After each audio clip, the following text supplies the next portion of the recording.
In November 1943, in the middle of the most destructive war in human history, three of the most powerful men on earth secretly gathered in the Iranian capital of Tehran.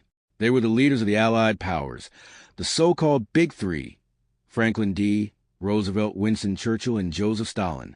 Their meeting became known as the Tehran Conference, and it would help shape the final phase of World War II.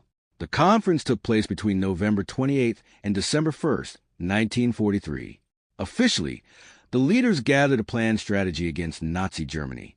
But behind the diplomatic discussions, the summit produced a series of strange, dramatic, and sometimes even humorous moments. These anecdotes reveal the human side of a meeting that helped change the course of history.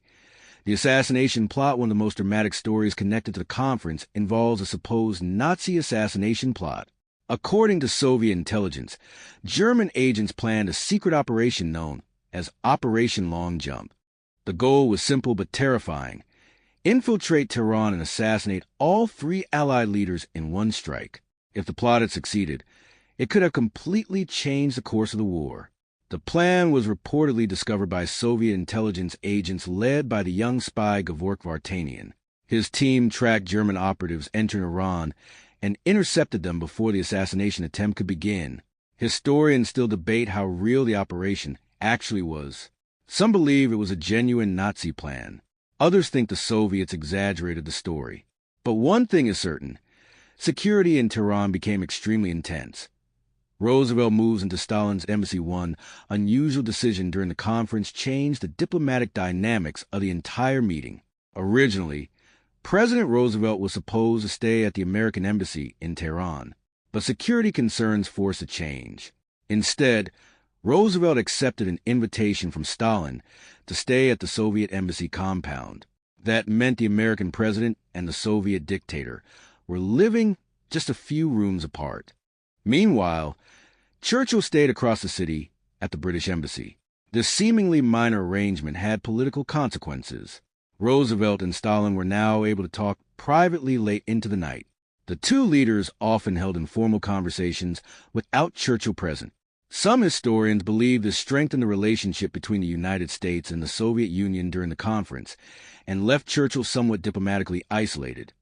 The 49,000 Germans joke one of the most shocking moments of the conference occurred during a dinner hosted by Stalin.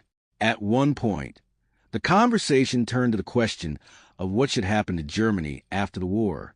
Stalin suddenly suggested executing tens of thousands of German military officers, perhaps 50,000 to 100,000 of them, to prevent Germany from ever starting another war.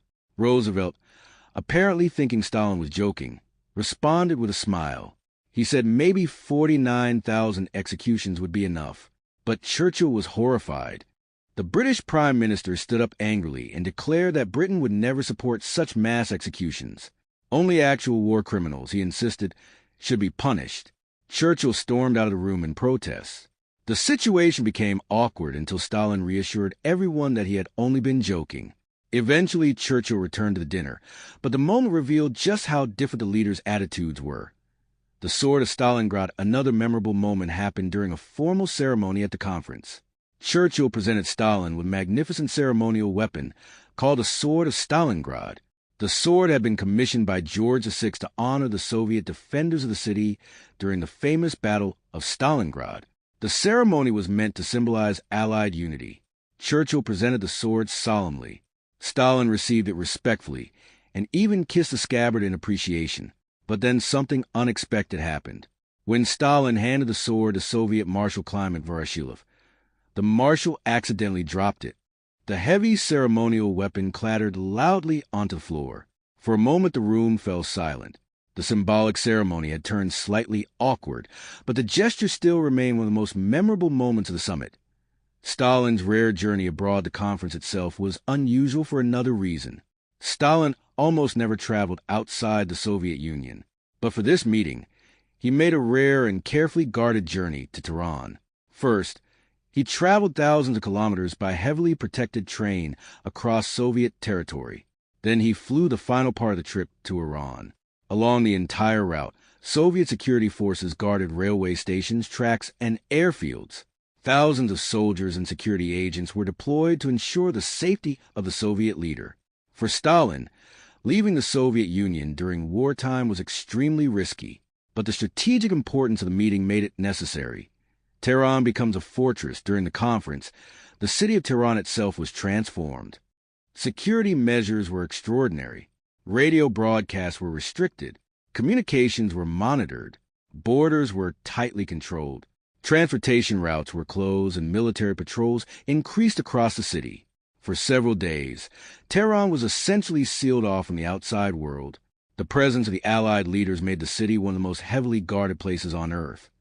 The beginning of the post-war world behind the anecdotes and dramatic moments. The conference produced decisions that would shape the final phase of the war. The leaders agreed to launch the massive Allied invasion of Western Europe in 1944, an operation that would eventually become Operation Overlord.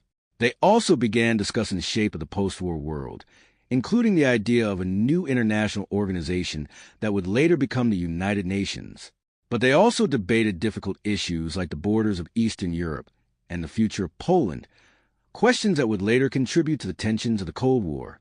A meeting that changed history, the Tehran Conference was more than a diplomatic meeting. It was the first time Roosevelt, Churchill, and Stalin sat together face-to-face during the war. Behind the official photographs were intense arguments, strategic maneuvering, and moments of humor and tension. Assassination plots, awkward ceremonies, political jokes, and late-night discussions all played a role. And in the end, the decisions made in Tehran helped determine how World War II would end and how the modern world would